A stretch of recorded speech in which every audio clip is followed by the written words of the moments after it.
Hello বন্ধুরা, আজকে আমি যে গল্পটি বলবো সেটি হলো আমি পদ্মজা। লেখিকা ইলমা বেহরাজ। পর্ব নাম্বার 1।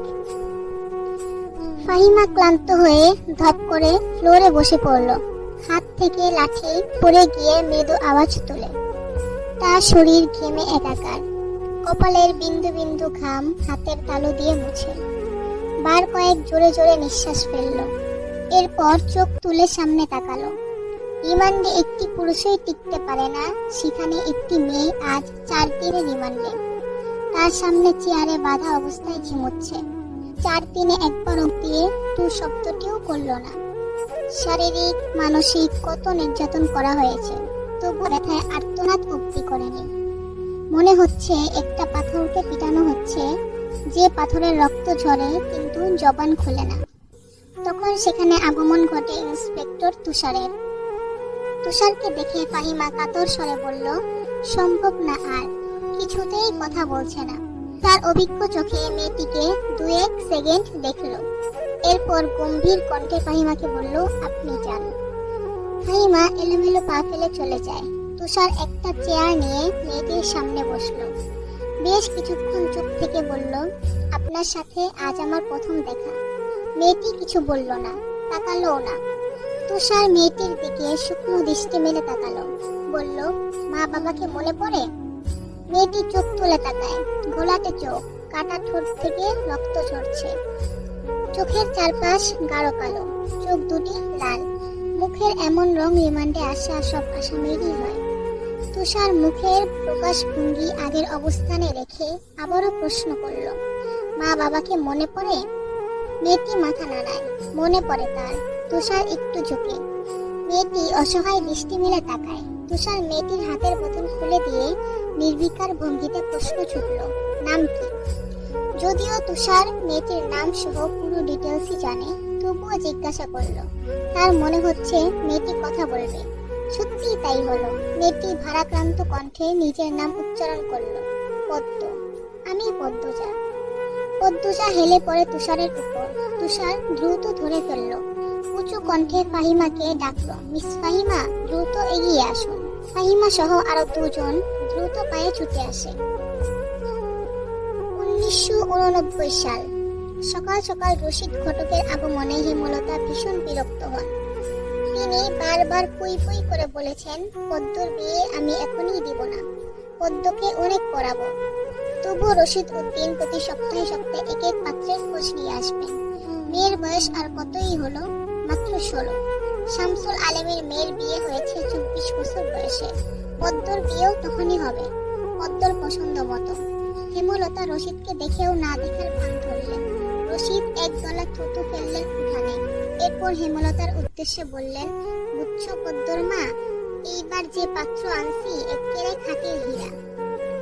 হেমলতা বিরক্ত ভরা কণ্ঠে জবাব দিলেন, আমি আমার মেয়ের জন্য পাত্র চাইনি, তবুও বারবার কেন আসেন আপনি?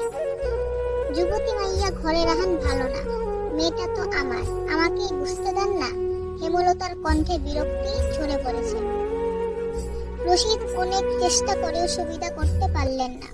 ব্যর্থ থমথমে মুখ নিয়ে সড়কে পা রাখেন। প্রতিদিনই কোনো না কোনো পাত্রপক্ষ এসে হাতে টাকা বুঝে দিয়ে বলবে, মোর্শেদের বড় ছেলেটারে চাই। রশিদ নিজে নিজে বিড়বিড় করে আওড়ান, গ্রামে কি আর কোনো ছেলে নেই? একটা ছেলেই কেন সবার চোখে পড়তে হইব? চাইলেই কি সব পাউন যায়? পূর্ণা স্কুল জামা পরে পদ্মজাকে ডাকলো, আপা, এই আপা, স্কুলে যাবি না? আপারে। পদ্মজা পিটপিট করে চোখ খুলে কোনো মতে বলল না। পরপরই চোখ বুজে ঘুমে তলিয়ে গেল। পূর্ণা নিরাশ হয়ে মায়ের রুমে আসে, আম্মা, আপা কি স্কুলে যাইবো না? হেমলতা বিছানা ঝাড়া রেখে পূর্ণার দিকে কড়া চোখে তাকান। রাগে স্বরে বললেন, যাইব কি, যাবে বলবি। পূর্ণা মাথা নত করে ফেলল। হেমলতার কড়া আদেশ, মেয়েদের পড়াশোনা করাচ্ছি, অশুদ্ধ ভাষায় কথা বলার জন্য নয়, শুদ্ধ ভাষায় কথা বলতে হবে। পূর্ণাকে মাথা নত করতে দেখে হেমলতা তৃপ্তি পান। তার মেয়েগুলো মান্যতা চিনে খুবই অনুগত। তিনি বিছানা ঝাড়তে ঝাড়তে বললেন, পদ্ম শরীর ভালো না, সারা রাত পেটে ব্যথায় কাঁদছে, থাকো, ঘুমান। পূর্ণার কিশোরী মন বুঝে যায় পদ্মজা কিসের ব্যথায় কেঁদেছিল। সেই রাতে নানা বাড়ি ছিল বলে জানতো না, ভোরেই চলে এসেছে। নানা বাড়ি হেঁটে যেতে 5 মিনিট লাগে। পূর্ণাকে চুপচাপ দাঁড়িয়ে থাকতে দেখে হেমলতা বললেন, তুই যা, মাথা নিচু করে যাবি, মাথা নিচু করে আসবি। আচ্ছা আম্মা। পূর্ণা রুমে এসে আয়নার সামনে দাঁড়ালো, নিজেকে খুঁটিয়ে খুঁটিয়ে দেখলো। এরপর গত মাসে মেলা থেকে আনা লাল লিপস্টিক গাঢ় করে ঠোঁটে মাখে। 14 বছরের পূর্ণার ইদানিং খুব সাজতে ইচ্ছে করে। হেমলতা সেজেগুজে স্কুলে যাওয়া পছন্দ করেন না বলে পূর্ণা আগে লিপস্টিক মাখেনি। 3 দেয়ালের কাঠের ঘড়ির কাঁটায় সকাল 10টা বাজলো মাত্র। এখনো পদ্মজা উঠল না। হেমলতা মেয়েদের রুমে ঢুকেন।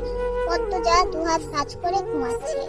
জানালার পর্দা ভেদ করে আসা আলোতে পেলক রোদ্দুরের স্পর্শে পদ্মজার মসৃণ পাতলা ঠোঁট, ফর্সা ত্বক চিকচিক করছে।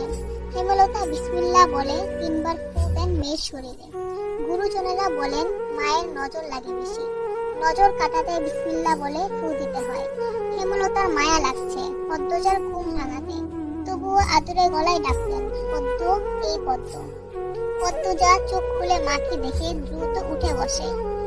যেদিন ঘুম থেকে উঠতে দেরি হয় সেদিনই হেমলতা ডেকে তোলেন। পদ্মজা অপরাধী কণ্ঠে প্রশ্ন করল, বেশি দেরি হয়ে গেছে আম্মা? সমস্যা নেই, মুখ ধুয়ে খেতে আয়। পদ্মজা দ্রুত কলপারে গিয়ে ব্রাশ করে মুখ ধুতে করে। হেমলতা শিক্ষকের মেয়ে, তাই তার মধ্যে নিয়ম নীতির প্রভাব বেশি। মেয়েদের শক্তপোক্ত নিয়মে রেখে বড় করেছেন। পদ্মজা রান্নাঘরে ঢুকে দেখলো প্লেটে খাবার সাজানো। সে মৃদু হেসে প্লেট নিয়ে টেবিলে গিয়ে বসলো। তখন হেমলতা আসেন। পদ্ম দ্রুত ওড়না দিয়ে মাথা ঢাকে। হেমলতার দেওয়া আরেকটা নিয়ম, খাওয়ার সময় মাথা ঢেকে খেতে হবে। পদ্মজা নিশ্চুপ থেকে শান্ত ভঙ্গিতে খেতে থাকলো। হেমলতা মেয়েকে সহজ কণ্ঠে বললেন, তাড়াহুড়ো করছিস কেন? মুখ ধুতে গিয়ে চুল পিছিয়ে এসেছিস, খেয়ে রোদে বসে চুলটা শুকিয়ে নিবি। আচ্ছা আম্মা। আম্মা, পূর্ণা প্রেমা আসে নাই? পূর্ণা আসছে, স্কুলে গেছে। প্রেমা দুপুরে আসবো। আম্মা, আব্বা কবে আসবেন? পদ্মজার প্রশ্নে হেমলতা দাঁড়িয়ে পড়লেন। শুকনো গলায় জবাব দেন, জানি না, খাওয়ার সময় কথা বলতে নেই। হেমলতা চলে যেতেই পদ্মজার চোখ থেকে টুপ করে এক ফোঁটা জল পড়ে পাতে। পদ্মজা দ্রুত হাতেই উল্টো পাশ দিয়ে চোখের জল মুছে। পদ্মজার জীবনে জন্মদাতা আছে ঠিকই, কিন্তু জন্মদাতার আদর নেই। সে জানে না তার দোষটা কি, কেন নিজের বাবা পাখি বোনাদের আদর করলেও তাকে করে না। কথা অব্দিও বলেন না। 2 বার মাকে জিজ্ঞাসা করেছে সে, আমি কি তোমাদের সত্যিকারের মেয়ে আম্মা? সন্তান হয় না বলে কি দত্তক এনেছিলেন? আব্বা কেন আমাকে এত অবহেলা করেন? ও আম্মা, বলো না। হেমলতা তখন নিশ্চুপ থাকেন। অনেকক্ষণ পর বলেন, তুই আমার গর্ভের সন্তান, আর তোর বাবারই মেয়ে। এখন যা, পড়তে বস, অনেক পড়তে হবে তোর। ব্যাস, এতটুকুই। এর বেশি কিছু বলেন না হেমলতা। পদ্মজার কেন জানি মনে হয় একদিন হেমলতা নিজ থেকে খুব গোপন কোনো কথা বলবেন, তবে সেটা যেন সহ্য করার মতো হয়, এই দোয়াই সারাক্ষণ করে সে। এত কি ভাবছিস? তাড়াতাড়ি খেয়ে ওঠ। হেমলতার কথায় পদ্মজার ভাবনার সুতো ছিল। দ্রুত খেয়ে ওঠে। আজ আমের আচার বানানোর কথা ছিল। সন্ধ্যা কাটতেই বিদ্যুৎ চলে গেল। কয়েক মাস হলো গ্রামে বিদ্যুৎ এসেছে। 8 গ্রাম মিলিয়ে আনন্দপুর। তাদের গ্রামের নাম আটপাড়া। প্রতিদিন নিয়ম করে সন্ধ্যা রাত থেকে 3 ঘন্টা গ্রাম অন্ধকারে তলিয়ে থাকে। আর সারাদিন তো বিদ্যুতের নাম বন্ধও থাকে না। বিদ্যুৎ দিয়ে লাভটা কি হলো? পদ্মজা, পূর্ণা, প্রেমা 3 বোন একসাথে পড়তে বসেছিল। বাড়ি অন্ধকার হতেই 9 বছরের প্রেমা খামচে ধরে পদ্মজার ওড়না। পদ্মজা মৃদু স্বরে ডাকলো, আম্মা, আম্মা, আয়, টর্চ নিয়ে যা। হেমলতার আহ্বানে পদ্মজা উঠে দাঁড়ালো। প্রেমা অন্ধকারে খুব ভয় পায়।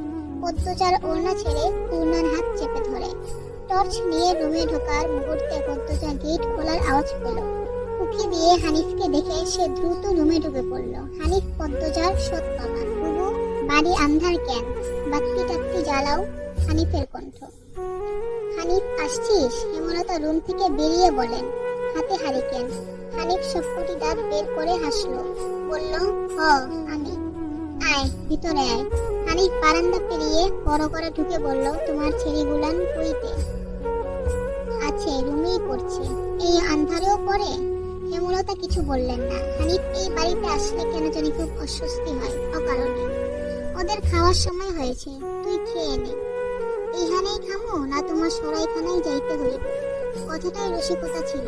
গ্রামে থেকে হেমলতা খাওয়ার জন্য আলাদা রুম নির্বাচন করেছেন, সেটা হানিফের কাছে রসিকতাই বটে।